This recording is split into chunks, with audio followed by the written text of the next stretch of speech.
ووصلت إلى منفذ المملكة العربية السعودية ولم يسمح لي بالدخول بسبب ظروف واحترام القانون لم يسمح لي، وإن شاء الله نزوركم بوقت آخر. دايم تسألوني عن صقر وأنا أحاول أتحاشى ما أرد إلين صقر يخلص موضوعه. يا جماعة يعني الله اللي يعلم وش كثر أنا متضايق من اللي صار وزعلان، لكن ما نقدر نسوي شيء ولا نقدر نقول شيء. هذا نظام بلد وقانون والحمد لله على كل حال. الموضوع يا طوال العمار من بدري وأنا وصقر نشتغل على أنه يرجع للسعودية بطريقة أو بأخرى. طبعا بحكم سنه صغر سنه ما لقينا طريقة إلا مثلا زيارة عمرة، يجي عمرة ومدتها 90 يوم ويقعد معنا 90 يوم ونحاول نشوف أي طريقة، يا استثناء يا نحاول نقدم هنا وهنا. المهم اشتغلنا أول شيء على استخراج جواز الصقر من اليمن. طبعا مشينا في الإجراءات وراح خلص جوازه إلين استلم الجواز في يده. هذه الخطوة الأولى. بعد كذا رحنا نشتغل على اللي هو تأشيرة زيارة العمرة مع مكتب هناك في اليمن.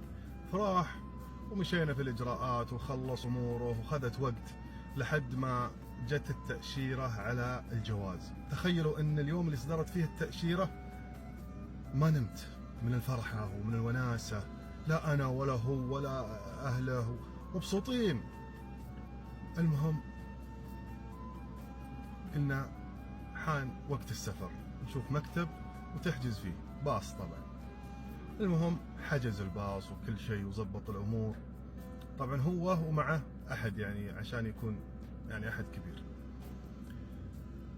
مشى الباص وحنا على أعصابنا، وكنت أنا مكلم ناس هناك بعد المنفذ يستقبلون صقر ويجيبونه لي حجز طيارة، يعني مرتب أشياء كثير. المهم وصل، أخذ يمكن تقريبا يوم ونص على ما وصلوا للمعبر أو المنفذ. وهذه رسالته، اسمعوها. السلام عليكم، كيف الحال يا عساس؟ احنا عندنا في العبر. يقول أنا وصلت المعبر هنا يعني على أعصابنا وفرحة وشعور متلخبط، مشاعر متلخبطة. المهم عدى المعبر اليمني، خرجوا له ويتصل علي ومبسوطين ومستانسين. وجينا عند المعبر السعودي أو المنفذ السعودي، دقوا الكمبيوتر لقوا صقر عليه بصمة من المرة الأخيرة، بصموه لأنه كان داخل بطريقة غير شرعية المرة الأولى، فالبصمة لازم 3 سنوات على مضيها. فرجعوه مع الأسف، وكانت هنا الصدمة. طبعا كلمت، ما خليت أحد من هنا وخلاص، ما في هذا السيستم وهذا نظام وهذا قانون، وإحنا نحترم النظام ونحترم القانون. يعني تخيلوا الإحباط اللي مر فيه واللي أنا مريت فيه وإحباط أهله، لكن نقول عسى في الأمر خيرة والحمد لله، قدر الله وما شاء فعل. فكلمت صقر قلت لا تزعل، لا تزعل وأنا أبوك، والله لا تزعل، كلها خيرة وكلها خير ومكتوب والحمد لله.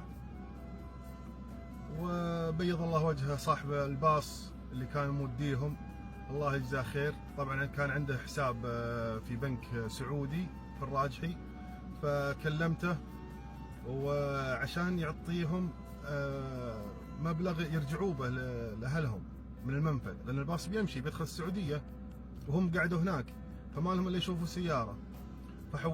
حولنا له على مبلغ، حولنا له على حسابه الراجحي، وهو سحب المبلغ وأعطاهم إياه. الله يجزاه خير ويبيض وجهه، لأنهم كانوا هناك في مقطعه يعتبرون. والحمد لله صقر الآن رجع عند أهله وبخير ونعمة، وإن شاء الله بعد 3 سنوات بإذن الواحد الأحد، إذا الله أعطاني وأعطاكم عمر بتشوفونه عندي هنا بإذن الواحد الأحد.